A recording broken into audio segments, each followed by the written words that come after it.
After the show, I read a comment on Twitter on SRK, Shah Rukh Khan's Twitter, that he said that post-show he had some discussion with you. I fully respect all the hadiths. I have read the Quran in my own way, in Arabic and in English. السلام علیکم ناظرین. Doctor Zakir Naik صاحب سے پہلا سوال جو کیا گیا وہ یہ تھا کہ شاہ رخ خان اسلام کو پھیلانا چاہتے ہیں تو کیا یہ ہر مسلمان کے لیے لازمی ہے کہ اسلام کو دوسروں تک پہنچایا جائے اور کیسے پہنچایا جائے؟ اس طرح شاہ رخ خان نے کہا تھا کہ دل سے مسلمان ہونا ضروری ہے نہ کہ ظاہر سے. تو ڈاکٹر ذاکر نائک صاحب نے جواب میں خود خوب تفصیل سے سمجھا دیا اور یہ ویڈیو بنانے کا فیصلہ اس لیے کیا تاکہ آپ حضرات کمنٹ میں ضرور شاہ رخ خان کی ہدایت کے لیے دعا کریں. مزید ڈسکس کرنے سے پہلے اس ویڈیو کو لائک کریں اور چینل کو سبسکرائب کر کے بیل آئیکن پہ ضرور کلک کریں. ناظرین، ڈاکٹر ذاکر نائک صاحب نے سوال دہرانے کے بعد جواب دیتے ہوئے فرمایا کہ میں شاہ رخ خان کی اس بات سے اتفاق کرتا ہوں کہ ہر مسلمان کو اسلام کا پیغام دوسروں تک پہنچانا چاہیے کیونکہ یہ ایک فرض ہے اور اہم فرض ہے. اس فرض کو نبھانا ہر مسلمان کا فرض ہے. آپ نے سورہ آل عمران کی آیت نمبر 110 کا حوالہ دیا جس کا ترجمہ کچھ اس طرح تھا کہ مسلمان دنیا کی بہترین امت ہیں کیونکہ مسلمان جو اپنے لیے پسند کرتا ہے وہی دوسروں کے لیے.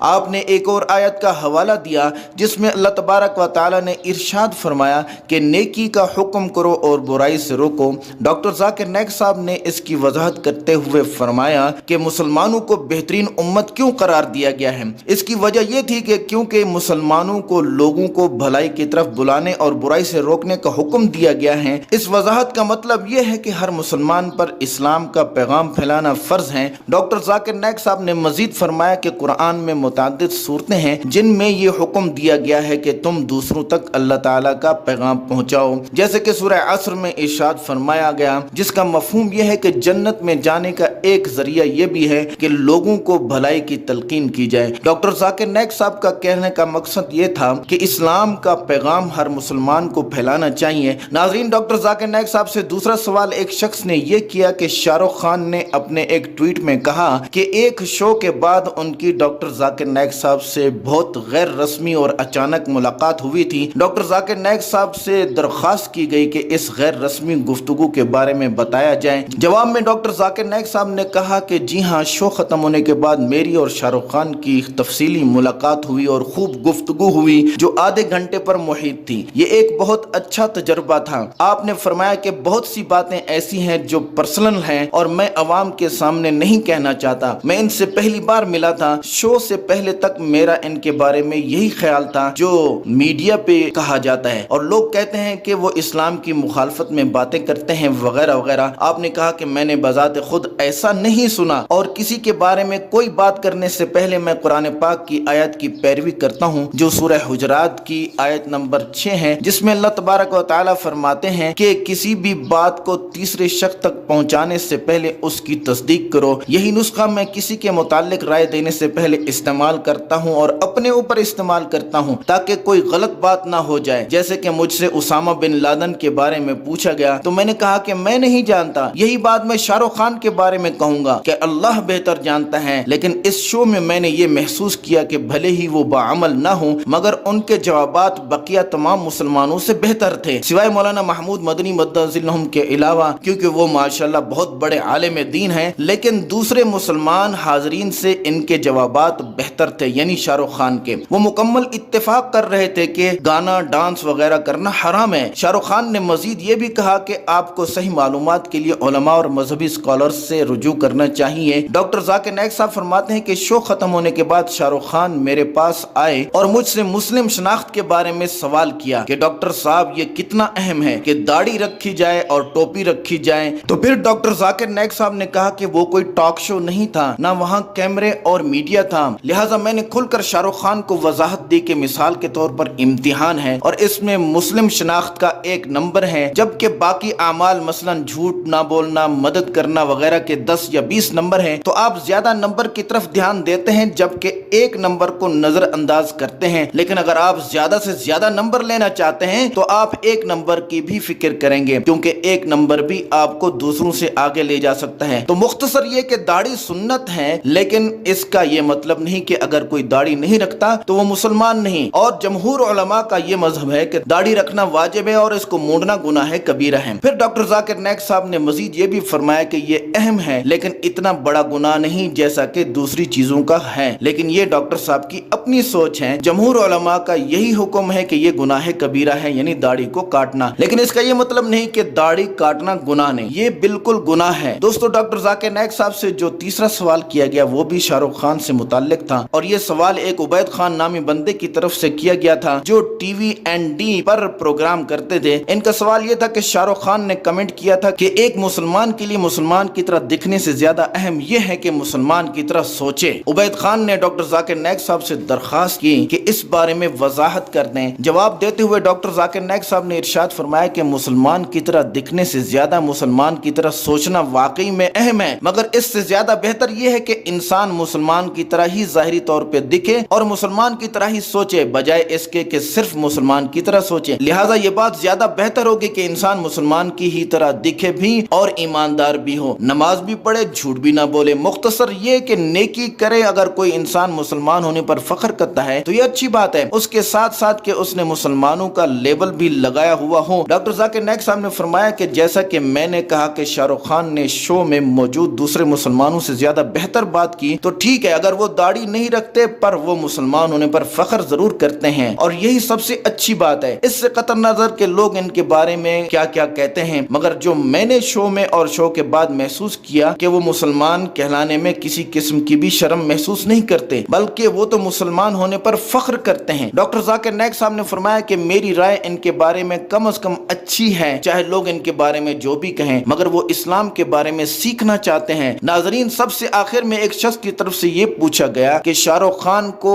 انہوں نے دیکھا بھی ہے اور وہ کہتے بھی ہیں کہ میں نماز پڑھتا ہوں اور اس سال انشاءاللہ حج پر بھی جاؤں گا، تو اللہ کرے انہیں ہدایت نصیب ہو جائے۔ انہوں نے یہ بھی کہا کہ میں نہیں جانتا کہ یہ آپ کی محبت کا اثر ہے یا کچھ اور، بہرحال اللہ تعالیٰ انہیں ہدایت دے۔ ڈاکٹر ذاکر نائک صاحب نے جواب دیتے ہوئے فرمایا کہ پتہ نہیں، میں نہیں سمجھتا کہ میری وجہ سے ہے، لیکن اللہ پہلے ہم سب کو اور پھر انہیں ہدایت دے، اور آمین بولو۔ دوستو اس ویڈیو کے آخر میں ہم آپ کو شاہ رخ خان کی زندگی کے بارے میں بتاتے چلیں۔ شاہ رخ خان 2 نومبر 1965 کو نئی دہلی میں پیدا ہوئے۔ ان کے بچپن کے 5 سال اپنے نانا کے ہاں بنگلور میں گزرے، اس کے بعد دلی کے علاقے گوتم نگر میں پلے بڑھے۔ انہوں نے دلی کے اسکول میں ایڈمیشن لیا اور وہیں پڑھائی کی۔ اس کے بعد 1985 سے 1988 تک دلی کے ہنس راج کالج میں پڑھا اور وہاں سے اکنامکس میں بیچلر کی ڈگری لی۔ اس کے بعد جامعہ اسلامیہ یونیورسٹی سے ماس کمیونیکیشن کا کورس کیا۔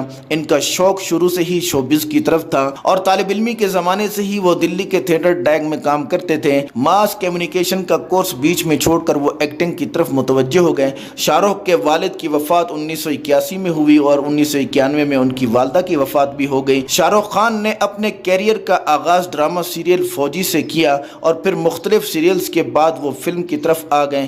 اس دوران انہوں نے بہت سی مشکلات بھی برداشت کی۔ وہ ایک سینما میں ٹکٹ بیچا کرتے تھے جس کے انہیں 50 روپے ملا کرتے تھے۔ آہستہ آہستہ شاہ رخ کامیابی کی منزلیں طے کرتے گئے اور آج لوگ انہیں کنگ خان کے نام سے جانتے ہیں، لیکن اصل کامیابی یہ ہے کہ یہ توبہ طائب ہو جائیں اور اپنی ہندو بیوی کے بارے میں کوئی فیصلہ ضرور کریں تاکہ ان کو اور ان کے خاندان کو ہدایت ملے۔ اور ویڈیو بنانے کا فیصلہ بھی اس لیے یہی تھا کہ آپ حضرات کمنٹ میں ضرور ان کی ہدایت کی دعا کریں۔ ڈاکٹر ذاکر نائک صاحب کا جواب کیسا لگا کمنٹ کر کے ضرور بتائیں۔ اس ویڈیو کو لائک اور شیئر کریں۔ شکریہ۔ السلام علیکم۔ مولاي صل وسلم دائما أبدا على حبيبك خير الخلق كلهم مولاي صل وسلم دائما أبدا على حبيبك خير الخلق كلهم محمد سيد الكونين والثقلين محمد سيد الكونين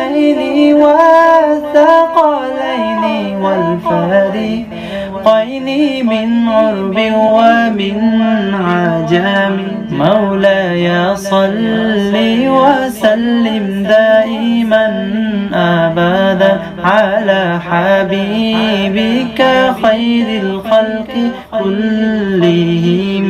مولاي صل وسلم دائما أبدا